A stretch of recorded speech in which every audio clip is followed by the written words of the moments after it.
Hello, I'm Ginger and I run Exclusive ARC, the Elite Reviewers Club. I help authors of women's fiction and romance books get tons of genuine reviews the moment that books launch on Amazon.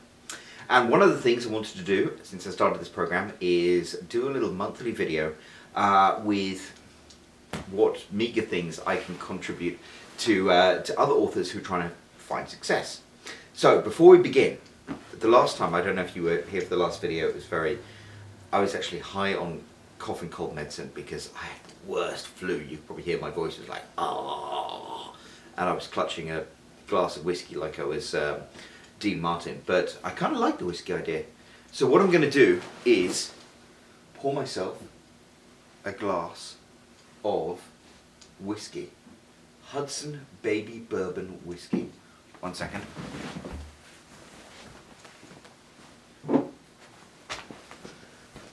Probably helps to have a glass when you pour yourself a glass of whiskey. Anyway, so there we go. This will be a new theme in my videos. So this stuff is brewed in distilled in upstate New York. And it's terrific if you're a whiskey drinker. There we go, just a wee dram, as they say in Scotland. So, this video today, I was wondering what can I talk about to contribute to the whole writing process, and so I actually reached out to a bunch of my friends who are authors and writers and things like that. My friend Chris, who is a fantastic writer of horror, got back to me and he said, look, one of the things you should talk about is writer's block. So before I go into that topic, I'm going to put some links below to some of Chris's work. He writes fantastic horror stories. Short stories, there are a couple in some anthologies now, one H.P. Lovecraft themed, which you should definitely check into, and I know he's very close to finishing a horror book, so I'll let you know when that is released. Thank you very much, Chris, for this. Writer's block. So, it's interesting. If you have been writing for any length of time, writing and self-publishing for any length of time, you know that it is not rocket science to be a successful writer. So, what you have to do is write half decently, write to formula, so you have to write romance or erotica that fits into what readers want. You have to have a great cover, you have to have a great blurb, but here's the most important thing, you have to write and publish regularly. So I have friends in my writers group who clear, a lot of them clear $10,000 a month without even breaking a sweat. One of them this month made $44,000. And I mean, back in the old days, in like 2011, 2012, 2013, when I first started, you know, you could do that just churning out books. But these days it's a lot tougher. The point of entry is a lot tougher. But still, just goes to show that if you have a half decent product, decent cover, decent blurb, decent book, and you publish a book every month or every 2 months, and you get the marketing right, you can very easily have a success with your writing career.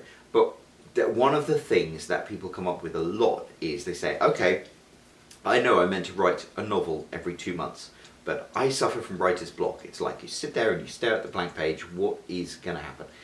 And so Chris's suggestion to talk about that is a great idea, because I don't know much, but I do think I have a really good grasp of writer's block. I believe very much that a ton of the stuff that happens to you in life that you don't understand is because your subconscious is speaking to you.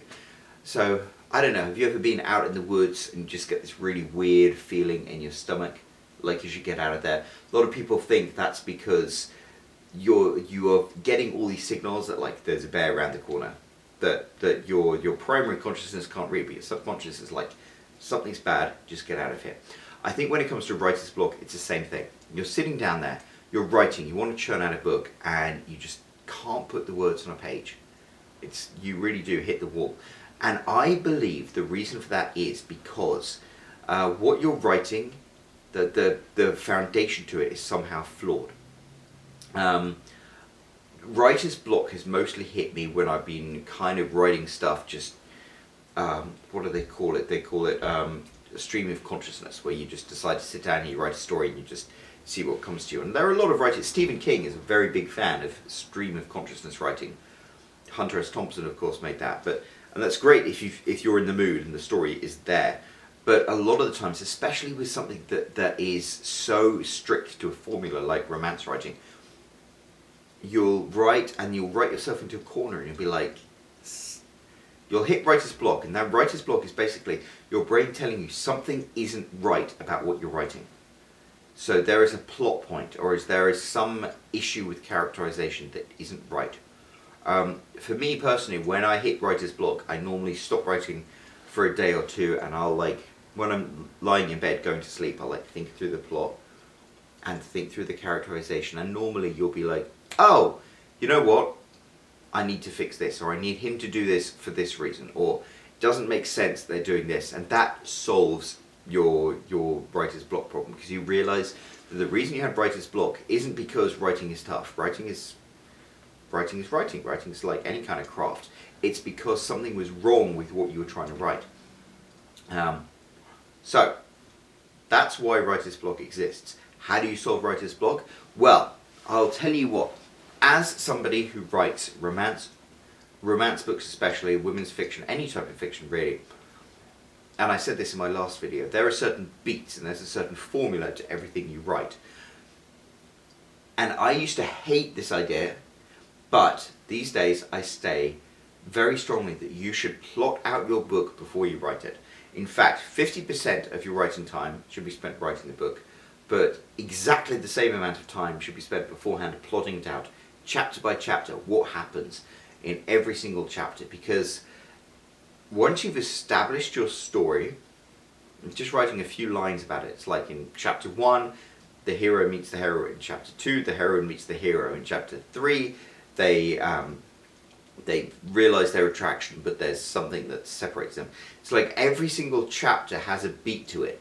And if you spend the time, and a lot of writers, I know I don't like doing this. I don't like plotting books out because it seems to get in the way of the actual writing process. But if you write out and establish your plot beforehand, when you actually get to the process of writing, it's a breeze because you know what you're doing.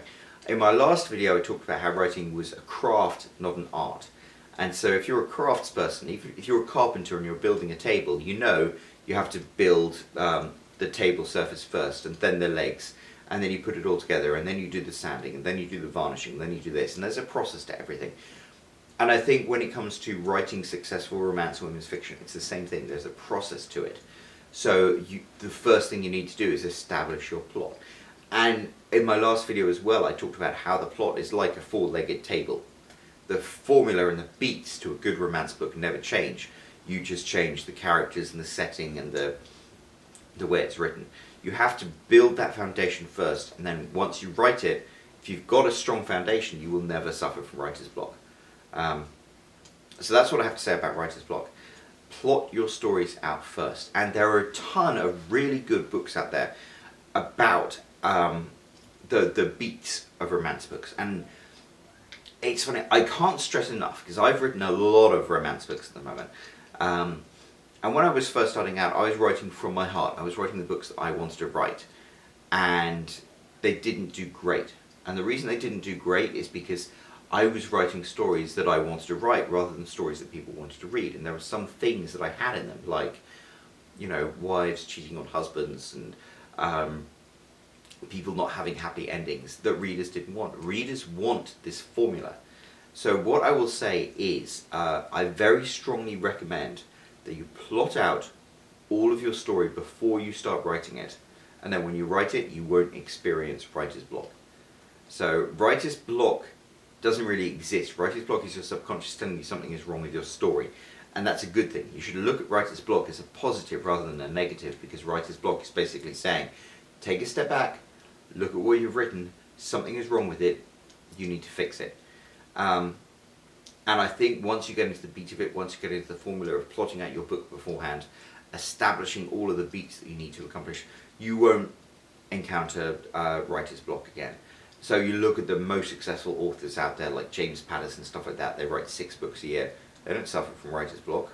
And why is that? Well, sometimes it's because they use ghostwriters, but mostly it's because they have a formula and they stick to the formula, and they plot everything out beforehand, and then, you know, as I said, writing is a craft, not an art. And so once you've got the foundation, you know, that's when you get to express yourself. You do some fantastic writing, and it's great because you love the writing process, but the foundation is the most essential part. Okay, that's me talking about writer's block. Hopefully that was useful to you. Anyway, what I will say is,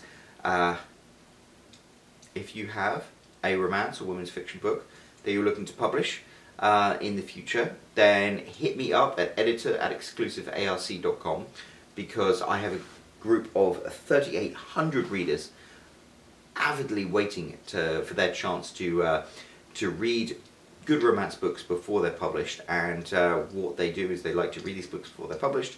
The moment they go live, they love to write reviews about them. So if you're looking for reviews for your books, hit me up.